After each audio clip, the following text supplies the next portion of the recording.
This story is titled, My Unfaithful Wife's Affair Partner Got Out of His Old Ford, but when he stood up, he was shocked by the scale of my revenge. Hey Reddit, my name is Lucas Wilson, and I'm 33 years old. I've been living in Boston for the past few years, working as a systems architect for a tech company. The money is great, and from the outside, my life probably looked perfect. That's what makes what happened next so much harder to process. It was just a regular Wednesday afternoon. I was sitting on the couch, mindlessly flipping through TV channels. I wasn't doing anything particularly important, just feeling bored, yet somehow content with the quiet monotony of my day. That tranquility was about to be shattered in the most unexpected way. The sound of a car door slamming outside caught my attention. At first, I thought nothing of it. Our neighborhood has plenty of comings and goings throughout the day, and normally I wouldn't have even looked up. But something felt different this time. An inexplicable feeling of unease crept up my spine. I glanced up toward the window at just the right moment, or perhaps the worst moment of my life. I saw my wife Natalie walking up to our house, but she wasn't alone. There was a man with her I had never seen before. His face wasn't familiar to me, but everything about his body language screamed confidence. His jeans were too tight, and the way he walked beside my wife radiated pure arrogance. I could tell immediately he was younger than me, probably by several years. I didn't know who this guy was, but my gut churned with a sickening certainty. The way they moved together, the casual familiarity, it told me everything I needed to know without a single word being exchanged. The worst part was that Natalie wasn't even trying to hide it anymore.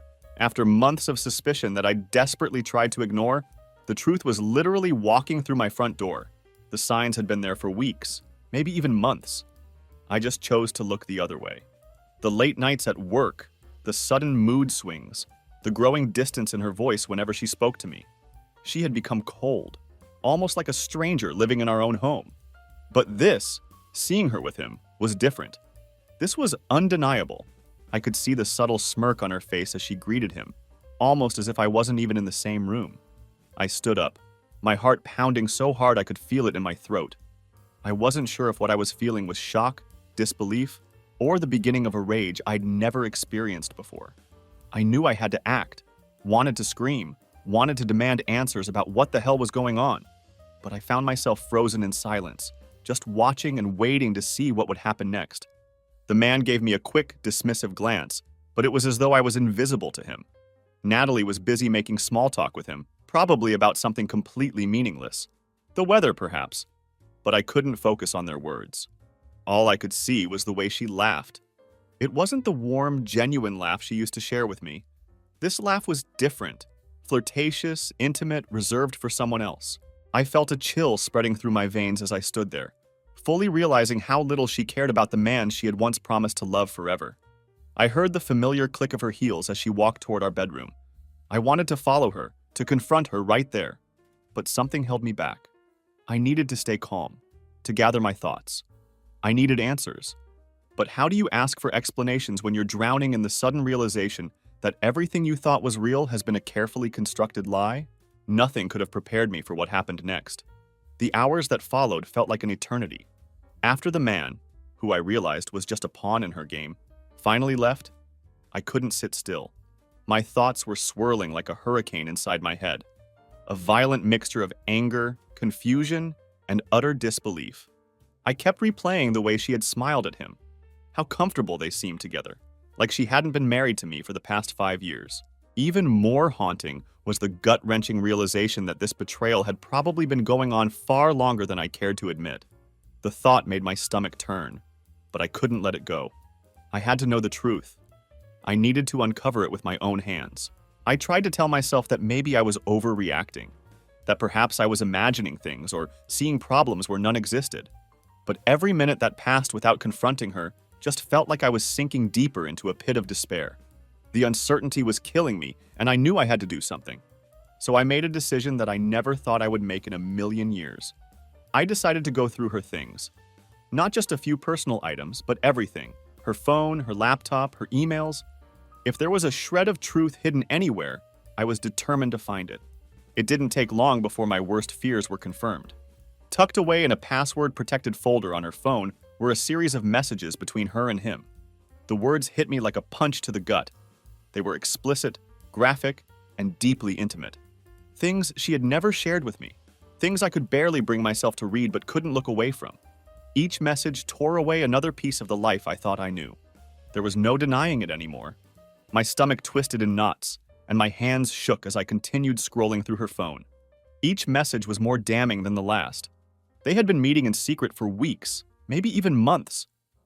The late nights, the extra work meetings, the random girls' nights out, they were nothing but elaborate excuses to see him. My mind raced back to all the times she told me she was too busy or too tired for me.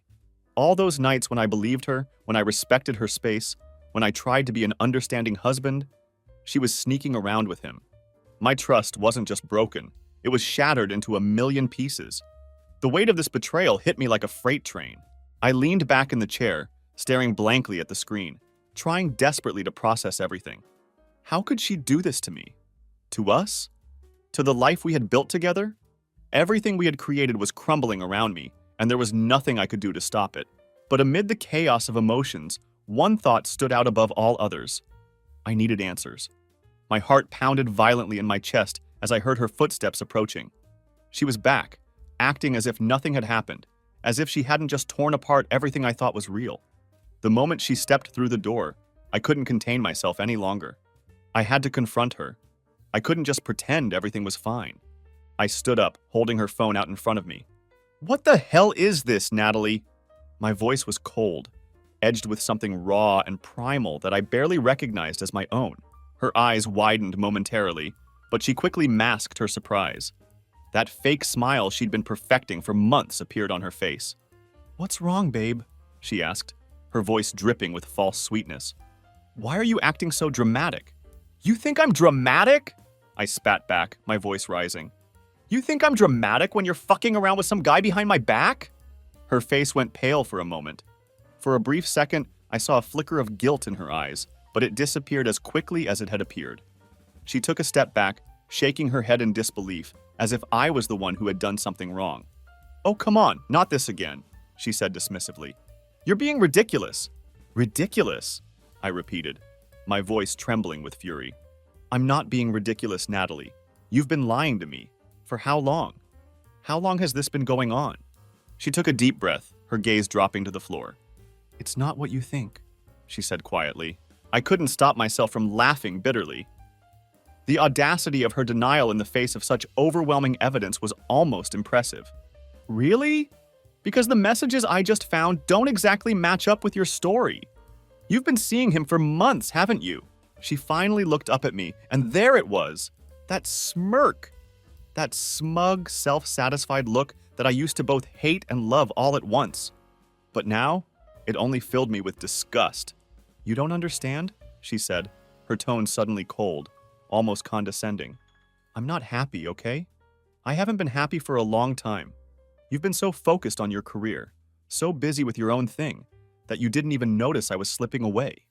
I needed someone else, someone who actually sees me, someone—" I felt the blood drain from my face. Every word she spoke was like a dagger in my chest, twisting deeper with each syllable. "So, this is my fault?" I could barely get the words out. They tasted like acid in my mouth.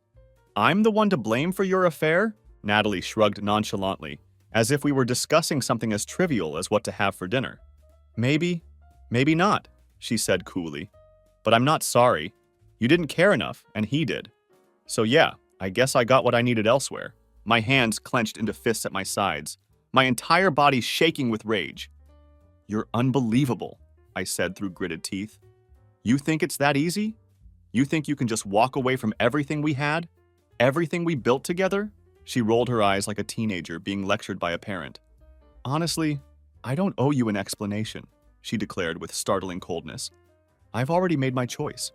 If you can't handle it, then leave. But don't sit here and pretend like I've done something wrong when you're just as much at fault." The words stung more than any physical blow could have.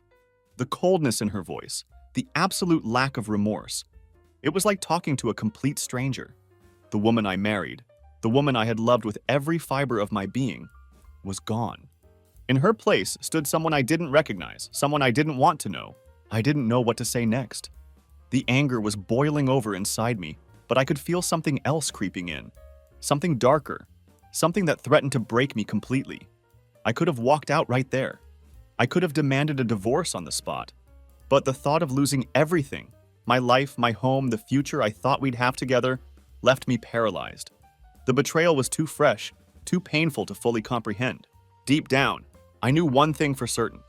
I couldn't just forgive this. I couldn't pretend like nothing had happened. But what was I supposed to do now? Where was I supposed to go from here? The silence between us stretched for what felt like hours, though in reality, it was only moments. My heart pounded in my chest, each beat heavy and slow, as if it was struggling to keep going. I stared at Natalie, this woman who had once been the love of my life, now standing before me like a stranger. She was cold, indifferent, almost smug, and I couldn't process it. It was like I was drowning, but I couldn't even scream for help. "You're really just going to stand there and act like I'm the one who ruined everything?" I finally managed to say, my voice shaking with frustration. She shrugged again, as if it were no big deal. "I'm not saying you ruined everything," she said casually. "I'm just saying you were never there when I needed you." She crossed her arms, looking at me like I was the one being unreasonable.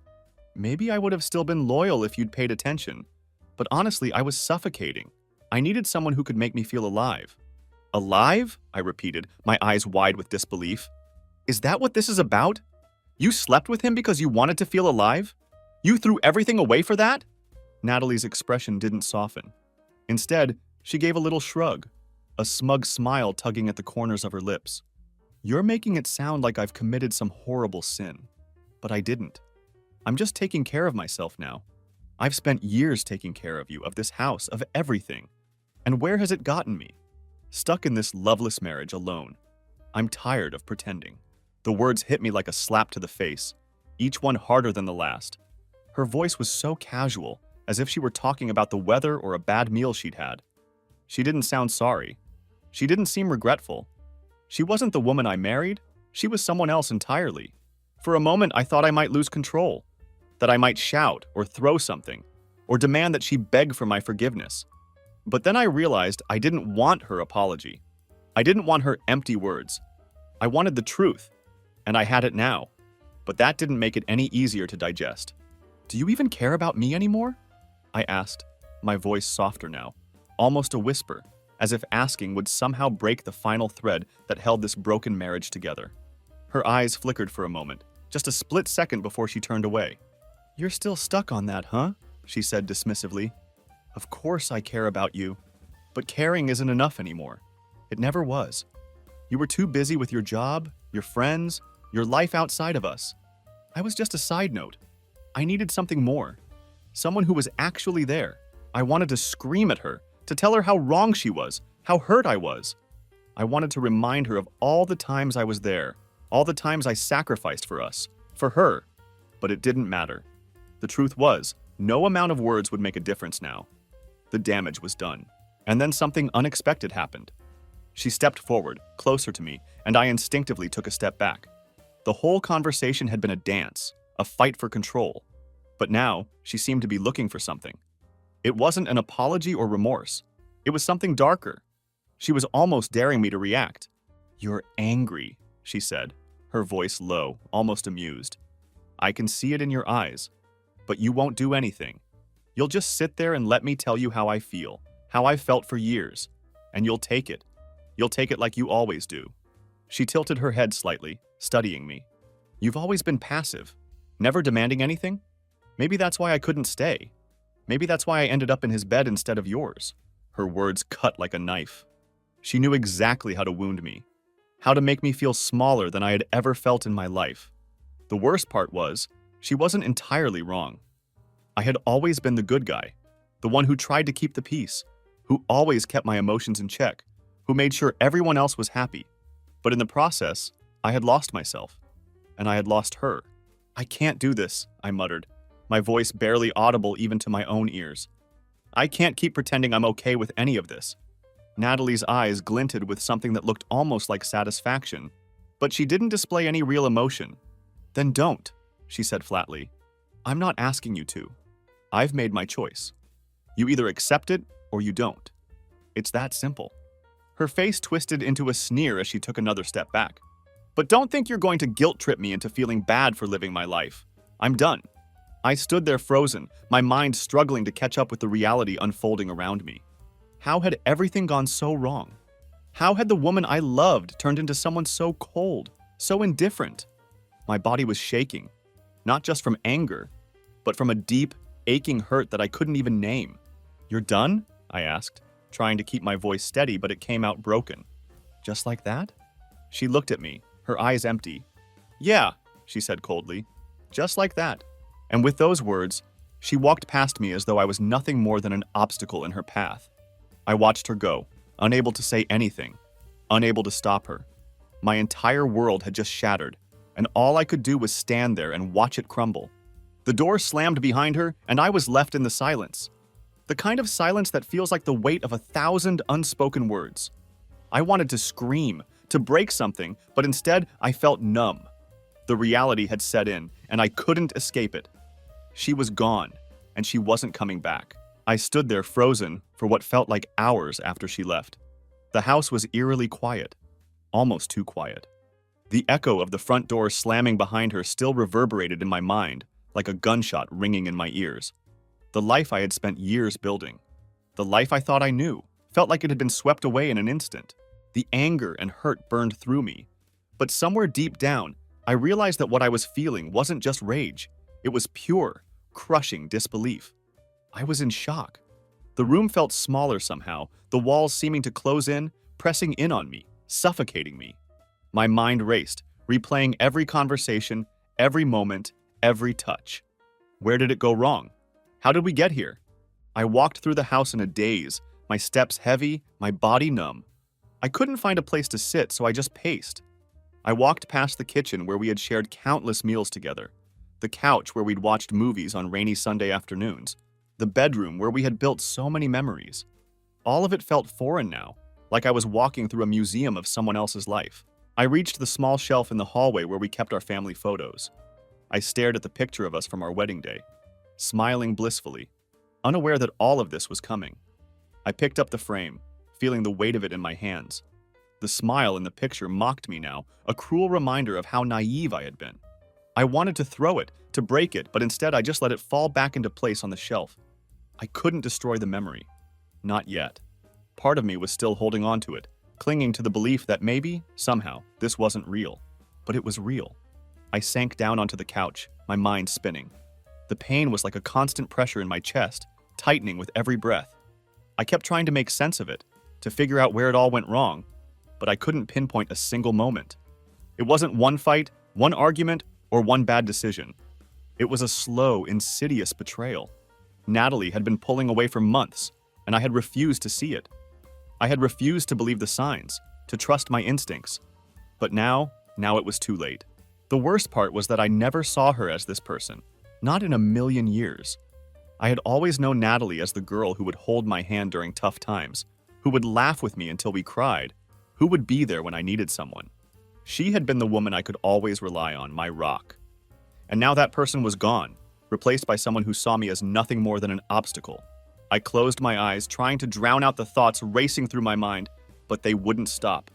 The words she said kept coming back, over and over, like a broken record.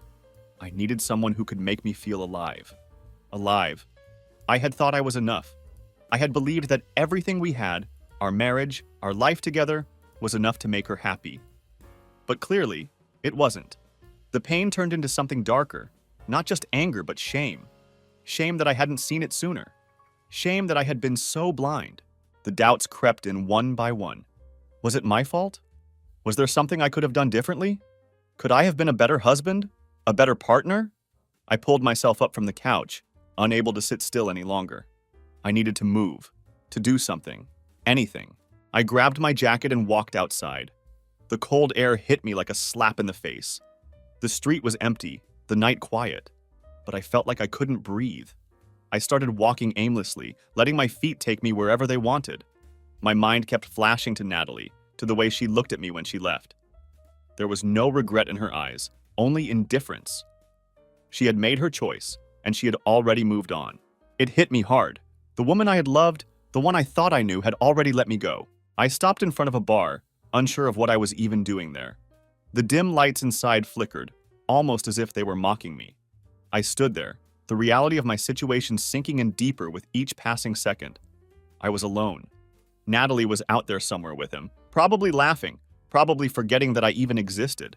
Without giving it much thought, I walked in and ordered a drink. Something strong to drown out the thoughts swirling in my head. The bartender gave me a long look, but I didn't care. I was trying to escape, trying to find some temporary relief from the pain that threatened to consume me. The alcohol burned as it went down, but it did nothing to numb the pain that had taken root in my chest. I took another drink, and then another. My thoughts became hazier, but the emptiness inside didn't go away.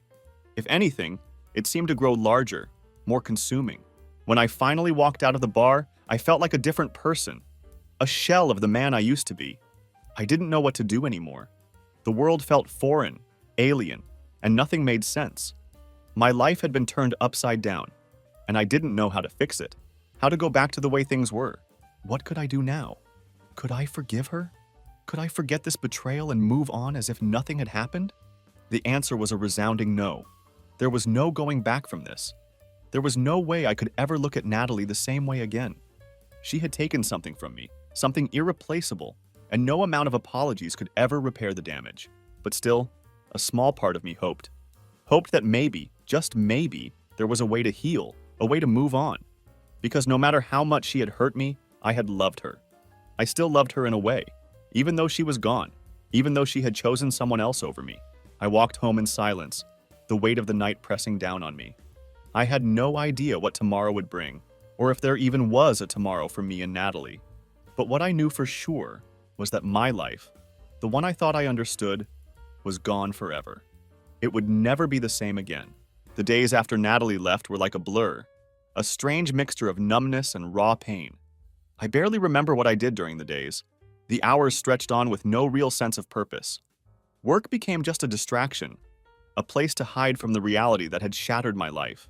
Every time I stepped into the office, I tried to force myself to focus, but my mind was always elsewhere, back at home, where the house now felt empty and cold. I'd spend most evenings sitting in silence, replaying the same scenes in my head. The way she looked when she confessed, the way she walked out of the door, her words hanging in the air like poison. She was done with me, and even though I'd heard it 1,000 times in my head, it still didn't feel real. The betrayal, the lies, all of it. It was like a nightmare I couldn't wake up from. I tried to occupy my mind with little distractions, taking walks around the neighborhood, cooking meals for myself, even rearranging the furniture in an attempt to feel like I had some control over my environment. But nothing helped. I couldn't escape the truth, and every time I allowed myself to sit still for too long, the weight of reality would crash down on me again. I went through the motions of life, but there was no joy in it, no happiness, no light at the end of the tunnel. Just an endless procession of days that I had to get through somehow. One night, as I sat alone at the kitchen table trying to finish a dinner I had half-heartedly prepared for myself, my phone buzzed. At first, I ignored it, assuming it was just another spam message or a work email that could wait until morning. But then the second buzz came with a name that made my stomach drop. It was Natalie. I stared at the screen for a moment, unsure of what to do. I hadn't heard from her since that night, hadn't even seen her face. After everything, I thought I'd be better off without her. But now, seeing her name on my phone screen, something inside me stirred. Something dark. Something I hated myself for, but I couldn't deny it. I unlocked the phone and read her message. "Can we talk?" Just 3 words, but they carried the weight of everything I had been avoiding. The instant I saw them, I was flooded with conflicting emotions, anger, confusion, and even a flicker of hope. Hope for what? For her to apologize? To beg me to take her back? Part of me almost wanted to see it, to hear her plead for forgiveness, even though I knew I would never trust her again. But I couldn't pretend that I wasn't curious, that I didn't want answers to the questions that had been tormenting me for days. I took a deep breath and typed out my response, my fingers trembling as I did so. "What do you want, Natalie?" It didn't take long for her to reply. "I made a mistake. I was stupid. I know you're angry. I know I hurt you, but I need to explain. Please." I set my phone down, my heart pounding in my chest. I didn't know what to think, couldn't make sense of her words. After everything, how could she just waltz back in and expect me to listen? How could she be so selfish? I knew she wasn't sorry, not really. But part of me still wanted to hear her say it, to hear her admit what she'd done and how much she'd hurt me. I walked over to the window, looking out at the street below. The world outside seemed normal, unaffected by the chaos in my life. It made me feel even more isolated, like I was living in a different reality from everyone else. As I stood there gazing out the window, I felt something shift inside me. It wasn't anger or sadness or even betrayal. It was something else, something I hadn't expected to feel. A cold clarity washed over me, crystallizing my thoughts. I couldn't go back. I couldn't let her back in.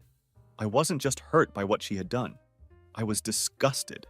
Disgusted by the lies, by how easily she had thrown everything away for some temporary thrill with someone else. I wasn't a fool anymore.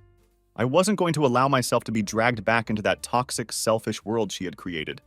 But even with that newfound clarity, part of me still ached for the woman I thought she was. The woman I had loved with every part of my being. I took a deep breath and typed my response, this time with a sense of finality. "It's over, Natalie. You made your choice, and I'm not going to sit here and let you mess with my head again. You don't get to come back and pretend like nothing happened." I hit send before I could change my mind or second-guess myself. The next few hours passed in a haze of anticipation. I kept my phone nearby, expecting a flood of messages, calls, or some grand plea for me to forgive her. But nothing came. The silence was deafening. I couldn't help but feel a strange mix of relief and emptiness. The weight that had been on my chest for so long had finally lifted. But in its place was something just as heavy: loneliness. It wasn't just the absence of Natalie that hurt. It was the absence of the future I had imagined. The life we were supposed to build together. The house that had been filled with laughter and love now seemed like a tomb, echoing with memories of a time that was gone forever. As the night dragged on, I realized that there would be no closure. Not from her, and maybe not from me either. There would be no neat ending, no perfectly tied-up conclusion to this chapter of my life. I would have to find my own way forward, my own path through the darkness. In the weeks that followed, I started to rebuild slowly, piece by piece. I started seeing a therapist, trying to sort through the mess of emotions that still threatened to consume me on my darkest days. I spent more time with friends, trying to remind myself that life still went on, even if it didn't look like what I thought it would. I signed up for activities that were just for me, things that had nothing to do with Natalie or our life together. It wasn't easy. I still thought about her every day, still wondered what could have been if she hadn't walked away, if she hadn't betrayed everything we had built. But slowly, the pieces of my old life began to come back together. And for the first time in months, I started to believe that maybe, just maybe, I could heal. I didn't need her anymore, and I wasn't going to let her destroy me any longer. The days that followed felt like a strange, constant tug of war between my past and future. One part of me wanted to keep moving forward, to leave the wreckage of my marriage behind and never look back. But another part still felt like it was dragging me back, like I was tethered to something I couldn't quite shake. The memories of Natalie, of us, still lingered in the corners of my mind. I couldn't escape them, no matter how hard I tried. I spent the next couple of weeks focusing on myself, or at least pretending to. I found distractions in the form of work, putting in late nights at the office, trying to get back to the career I had neglected in the shadow of my failing marriage. I tried picking up hobbies I hadn't cared about in years, taking long walks at night, spending more time at the gym, just trying to reclaim some semblance of control over my life. But all of it was just a bandage on a wound that wouldn't stop bleeding. I wasn't sure what I wanted anymore. I didn't know if I wanted to forgive Natalie or burn every bridge connecting us. One minute I was convinced I could never go back, that the trust between us had been destroyed beyond repair. The next, I found myself remembering the good times, the nights when we laughed together until our sides ached, the mornings when we talked about our dreams for the future over coffee. I hated that I still missed her, hated that I still cared after everything she'd done. I was living in a limbo, caught between the desire to move on and the ache of what could have been. It was on one of those long, restless nights that I received another message from her. This time, it wasn't just a simple text. It was a voicemail. Something in my gut told me this would be different. Something told me it would be the moment of truth, the moment where everything could either fall apart completely or start to heal. I hesitated for a long time before opening the message. Part of me knew it was a mistake, that listening would only drag me back into the mess I'd spent so long trying to escape. But I was too curious, too desperate for answers, too desperate for any kind of closure. So I hit play. Her voice came through the speaker, shaky and distant. but unmistakably Natalie's. I know I don't deserve to ask you this, but please hear me out. Her voice cracked at the end, and I could hear the weight of her words. For a second, I almost felt something like hope flutter in my chest, but I quickly smothered it. I couldn't afford to fall for her act again. I don't expect you to forgive me, she continued, her voice thick with emotion. I don't even know if I can forgive myself, but I can't live with myself knowing that I hurt you like this. I know I betrayed you, and I regret it every day. I don't even recognize the person I've become, and I just need you to know that I never wanted to hurt you. I don't know what came over me, and now it's too late. You're gone, and I'm empty without you. Her words hit me like a wave crashing into the shore, and for a moment I felt a pang of something deep inside. I couldn't tell if it was pity, sorrow, or just the ghost of love that still lingered despite everything. She sounded so broken, so real in that moment. But I wasn't sure if it was genuine remorse or just another manipulation. I had spent so long chasing after her forgiveness, trying to understand what went wrong. But now, as I sat there listening to her tearfully confess her regret, something clicked inside me. Something that told me that maybe it was time to stop caring, to stop searching for the person who had disappeared a long time ago. I paused the message before it could finish, my finger hovering over the phone screen. The lump in my throat was hard to ignore, but the decision I had to make was even harder. Would I go back? Could I go back? Could I really let myself forgive her after everything? The last few months had been a constant battle for control, for healing. I had tried to pick up the pieces of my life one by one despite the lingering emptiness, and the more I thought about it, the more I realized that the only way I could truly heal was to stop trying to rebuild the wreckage of my past. I wasn't going to go back to her. I couldn't go back. The thought of starting over was terrifying, but it was also freeing in a way I hadn't expected. The truth was, Natalie had made her choice, and it wasn't me. She had walked away, and I couldn't keep waiting for her to come back or for some magical moment to make everything okay again. That was a fantasy, a lie I had been telling myself. I deleted the voicemail. The ache in my chest didn't go away immediately. In fact, it stayed there for days, gnawing at me, reminding me of everything I had lost. But gradually, I realized that I wasn't losing something I could never have again. I was losing something that wasn't mine to keep. The person I loved, the woman I married, was gone.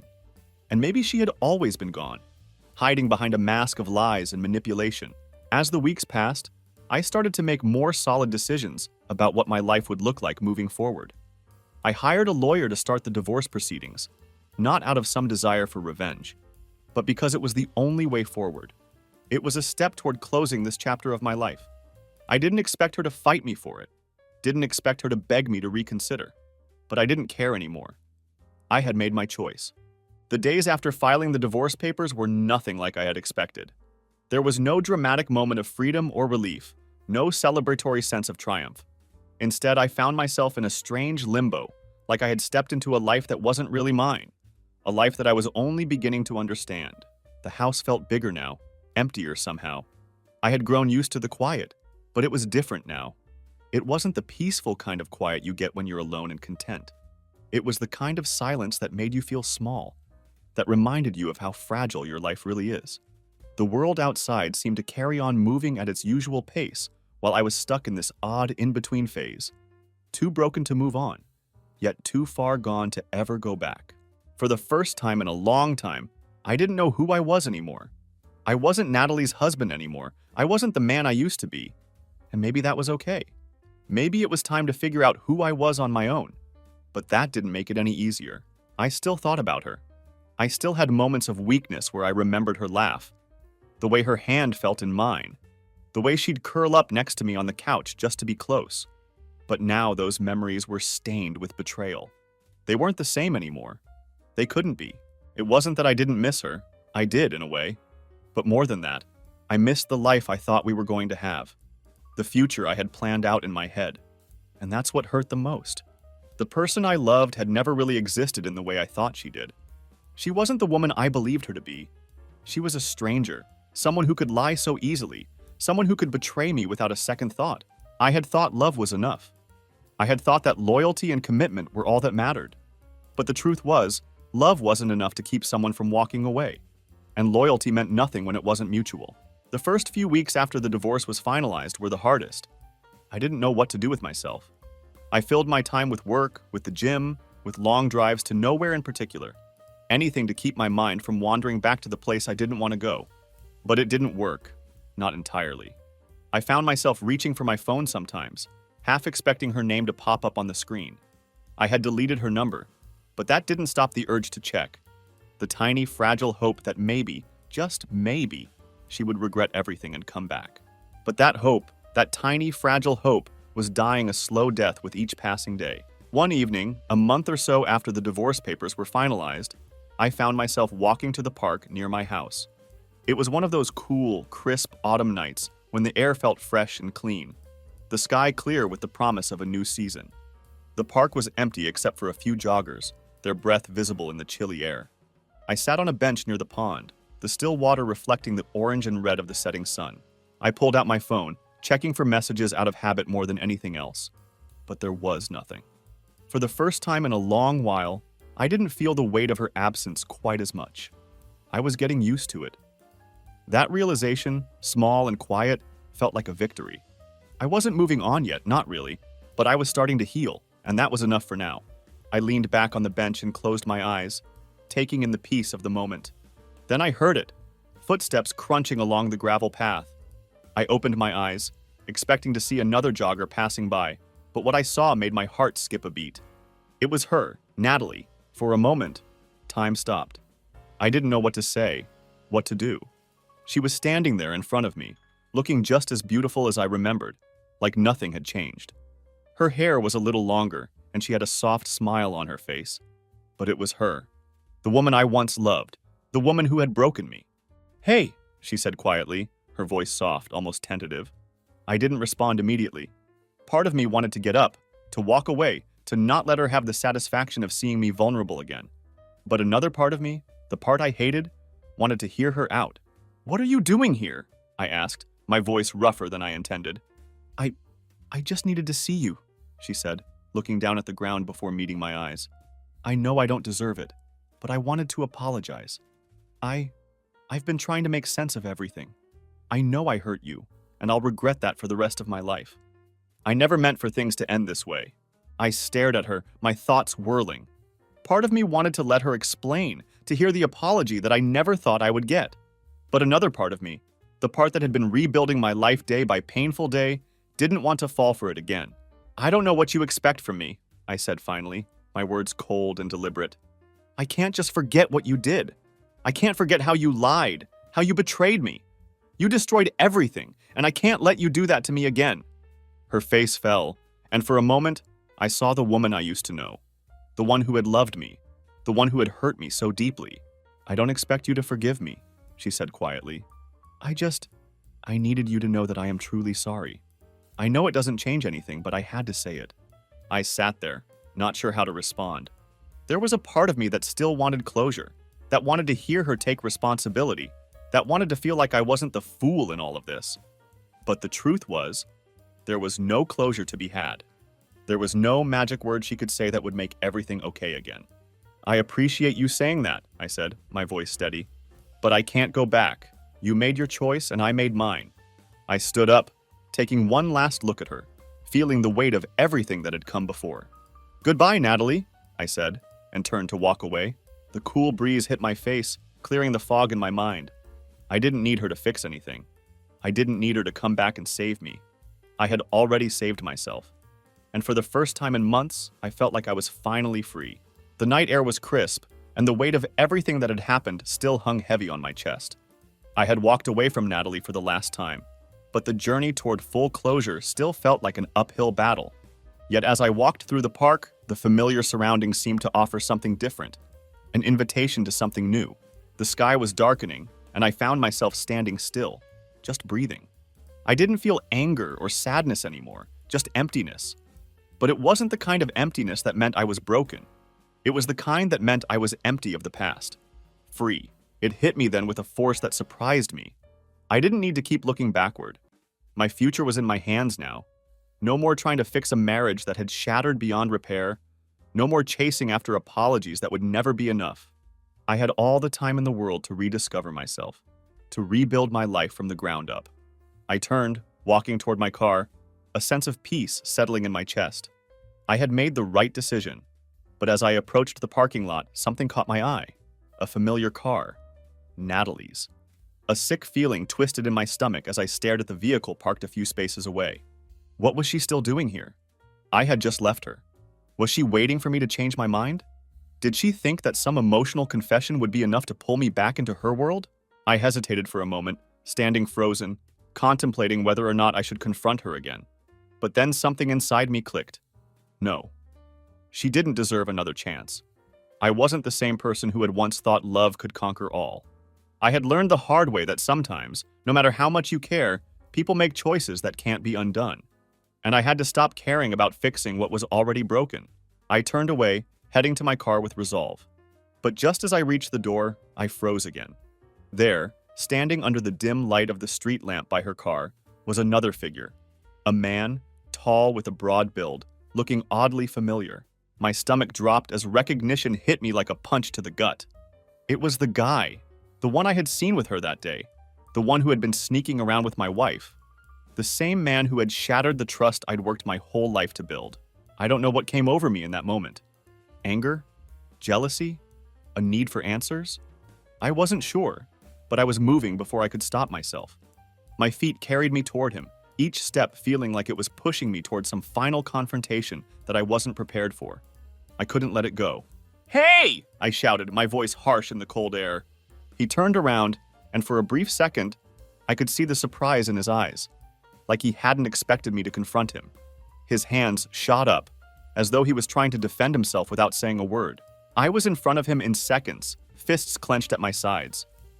The weight of everything, the betrayal, the lies, the hurt, came flooding back, and I couldn't contain it anymore. "Did you think you could just waltz into my life and destroy everything?" I hissed, my voice filled with venom. "Do you think it's that easy to just erase the damage you've done?" The man took a step back, looking around as if searching for some escape, but there was nowhere to go. "Look, I didn't ask for this, I didn't know," he started, but I cut him off. "Don't give me that," I snapped. "You knew exactly what you were doing. You knew exactly who she was. Don't you dare try to play the victim here. You were just as much a part of this mess as she was." He swallowed, clearly uncomfortable now. "Look, man, I don't want any trouble." But the anger bubbling inside me wouldn't let me stop. "Too late for that," I growled. "You've already caused enough trouble." I didn't want to be this guy. I didn't want to be the one who lost control, who acted out of pure emotion. But in that moment, all I could feel was rage. Rage at what I'd lost, rage at what they had done to me, rage at how they had both disrespected everything I had worked for. I wanted to hurt him, to make him understand what he had taken from me. But deep down, I knew that wasn't going to solve anything. The man took a step back, eyes wide, clearly afraid. He was starting to realize I wasn't someone he could intimidate. But just as I was about to take another step forward, my phone rang. It was a message.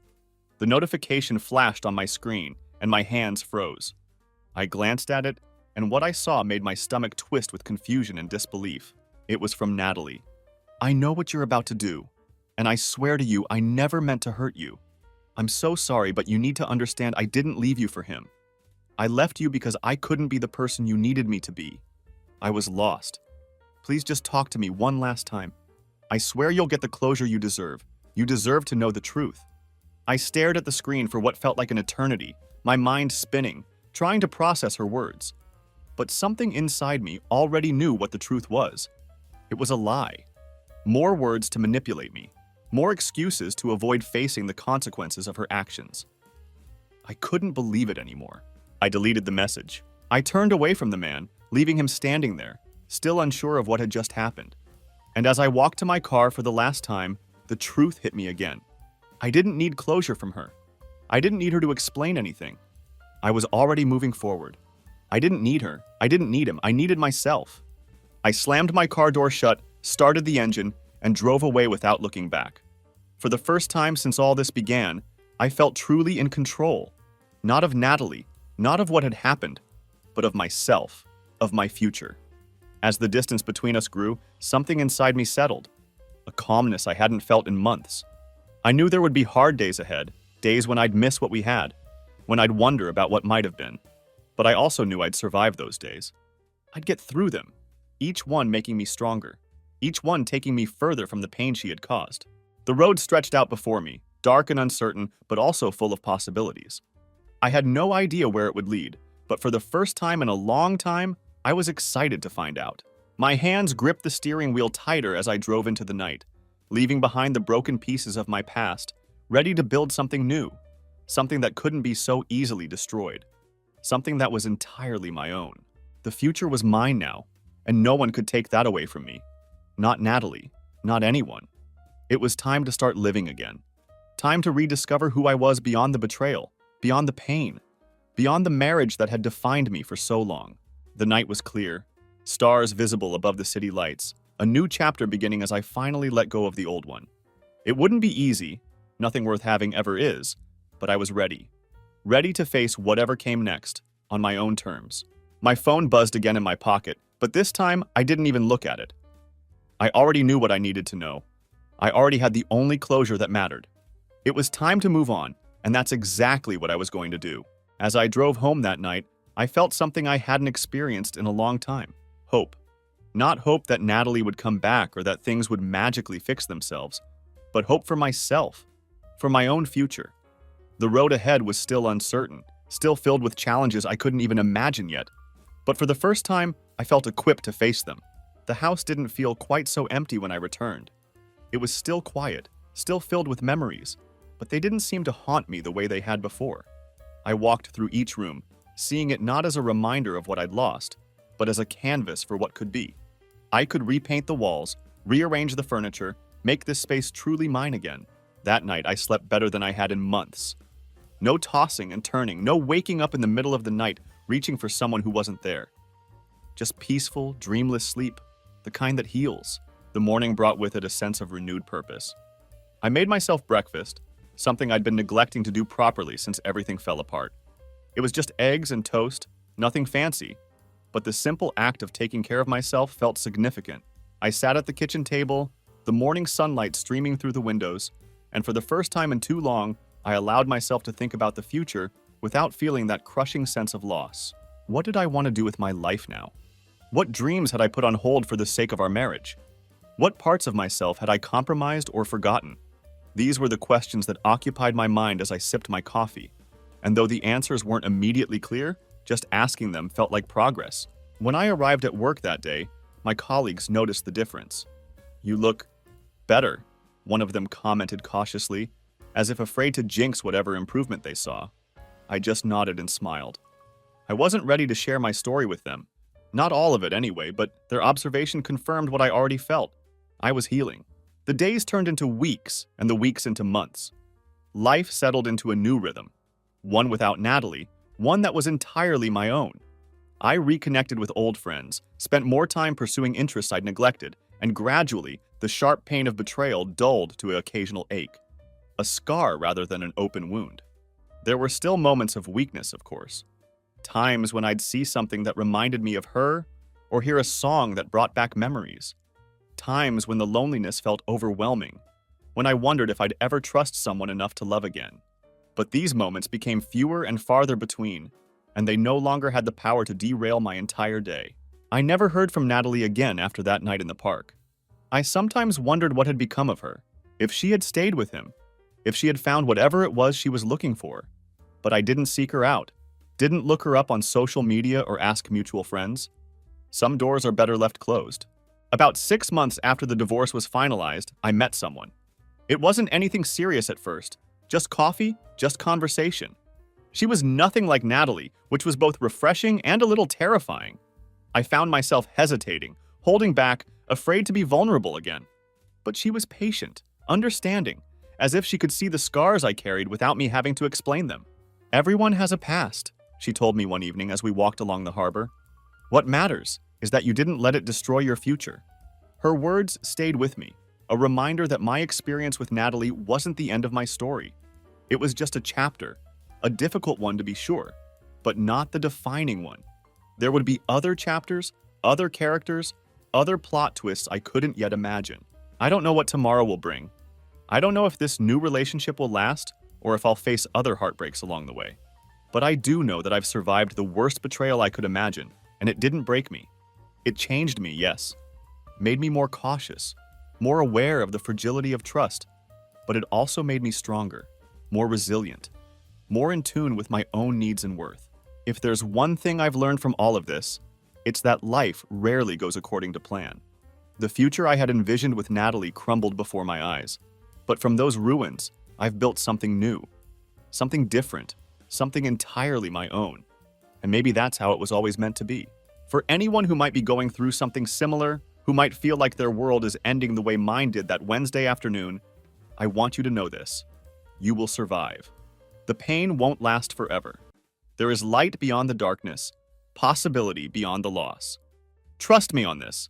I've walked that path, and I'm still walking, one step at a time, toward whatever comes next.